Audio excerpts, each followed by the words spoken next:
Täna harutame lahti ühe Euroopa ajaloos suurima mõistatuse, kust on tegelikult pärit soome-ugri rahvad.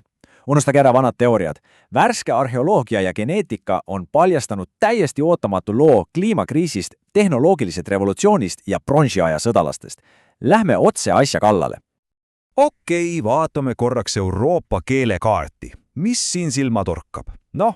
See on ju peaaegu üleni üks suur Indo-Euroopa keelte meri, eks ole.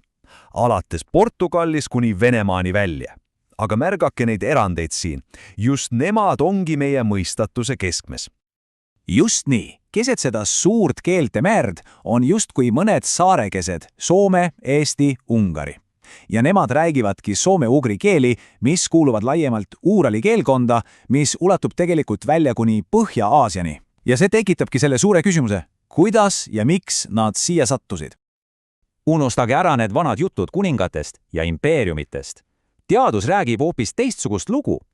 Viimase 10 aasta vastused on kõik pea peale pööranud, näidates, et soome-ugri lugu on palju noorem ja dramaatilisem, kui me kunagi arvasime. See on lugu kohanemisest ja innovatsioonist. Niisiis, lähme ajas tagasi. Meie loo tegevuspaigaks on pronksiaegne Altai mäestip. See on koht, kus kaks täiesti erinevat maailma põrkusid kokku. Ja seda keskkonnakriisi tõttu, mis muutis absoluutselt kõike. Okei, kerime aega umbes 4000 aastat tagasi. Mis me seal on? Euraasia steppides liiguvad ringi Indo-Euroopa karjakasvatajad. Kõik tundub justkui paigas, aga siis tabapiirkonda laastav põud ja just sel kriitilisel hetkel, otse kui tellitud, ilmuvad idast välja täiesti uued tegelased, Uurali algkeele kõnelejad. Ja see on ikka uskumatu kontrast, eks ole. Ühel pool on meil karjakasvatajad, kellel on juba pronksist tööriistad ja teisel pool, kütid, kalurid, kellel on põhimõtteliselt kiviaegsed vahendid.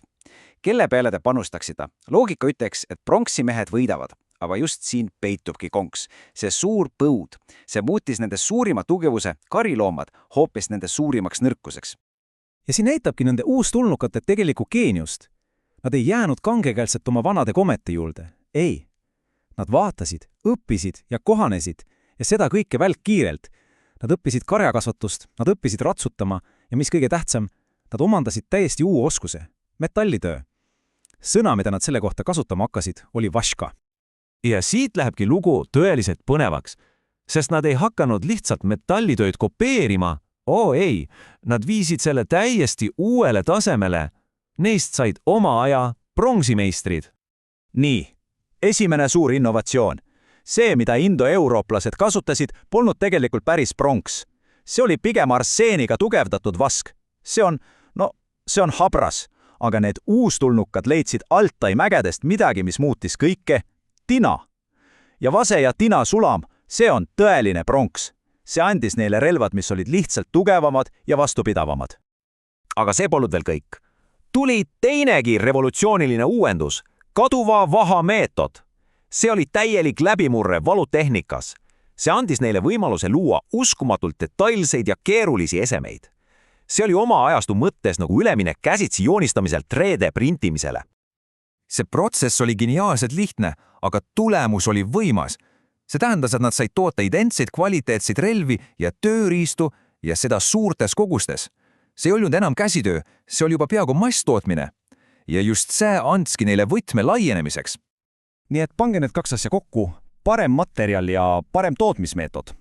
Mida me saame? Me saame seimaturbina fenomeni. See polnud mingi tavaline kultuur. Mõelge sellest kui tohutust sõjalist-tööstuslikust kompleksist, mis levis üle Euraasia. Ja mis kõige põnevam, geneetika on nüüd kinnitanud, et just selle võrgustiku liikumine kattub täpselt soome-ugri keelte levikuga. Ja nende fookus oli kristalselge. Rälvad. Mitte lihtsalt mingid rälvad, vaid oma ajastu absoluutne tipptehnoloogia. Kujutage ette neid odaotsi, millel on spetsiaalsed konksud, et vaenlane otse hobuse seljast maha tõmmata. Iga ese oli läbimõeldud ja disainitud kindlaks otstarbeks lahinguväljal. Nüüd relvastatud selle tehnoloogilise ja sõjalise ülekaaluga hakkasid seimaturbino sõdalased liikuma. Ja nende strateegia oli tegelikult üsna lihtne ja brutaalselt efektiivne. See sõltus sellest, kes neile vastu tuli. Kui nad liikusid läände, põrkusid nad kokku Sintashta kultuuriga. Need olid võimsad indoiraanlased, kas kontrollisid vasekaevandusi, Nendega sõdida, see oleks olnud rumal. Palju targem oli kaubelda. Ja jäljed sellest rahumeelsest suhtlusest on meie keeles siiani alles. Laen sõnad nagu Poršas ja Püša. Aga kui vastas oli keegi, kellel polnud midagi vastu pakkuda, siis oli lugu hoopis teine. Teisel pool Uuraleid elanud Abaševu kultuur pühiti lihtsalt minema. Ja meil on sellest lausa õudust tekitav keeleline tõend. Indo-iiranlaste enesenimetus oli aaria. Soome-ukri keeltesse laenati see sõna kui oora, mis tähendab orja. See ütleb kõik, eks ole. Aga siin tekib küsimus. Kuidas on võimalik, et nii võimas ja laialt levinud grupp jättis endast maha nii vähe arheoloogilisi jälge? Kus on nende linnad, nende kindlused? Vastus on nende elustiilis. Nad ei olnud asunikud, nad olid rändav sõdalaste eliit. Nad sulandusid kohalikku hulka, abielusid kohalike naistega, võtsid üle nende keraamika, nende pärand pole mitte savinõudes või varemetes, vaid keeles ja tehnoloogias. See plahvatuslik laienemine joonistas Euraasia kaardi täielikult ümber. Vaatame korraks, milline see uus maailm välja nägi umbes aastalt 1500 enne Kristust, kui see Seima Turbino ajastu hakkas läbi saama. Selleks ajaks oli Uurali keelkond juba hargnenud. Seal Uuralitest idas metsastepivööndis elasid uugrilased. Jah, just tulevaste ungarlaste esivanemad. Ja siinpool Uuraleid Volga ja Kaama jõe kandis elasid Soome Permi rahvad. Need oleme siis meie, soomlased, marid ja paljud teised sugulasrahvad. Mõelge korraks sellele teekonnale. See on uskumatu. Vaid mõne sajandiga suutis väike grupp idast tulnud küttkalureid muuta end Euraasia pronksimeistriteks, kes valitsesid territooriumi, mis ulatus Altai mägedest praktiliselt Ida-Soomeni välja. Pärast seda kiiret ja tormilist laienemist tõmmati justkui pidurit. Olukord stabiliseerus. Tekkis uus piir Soome-Ugri ja Indo-Iraani maailmade vahele. See ei olnud rahulik piir, see oli pidev rüüsteretkede ja vaiksemate sõdade tallermaa, aga kumbki pool ei suutnud enam teist otsustavalt alistada. Tekkis omamoodi patiseis. Ja nüüd, lõpetuseks, mõtleme sellele. Kogu nende võim, kogu nende maailm, see oli ehitatud pronksile. See oli nende superrelv, nende tehnoloogiline eelis.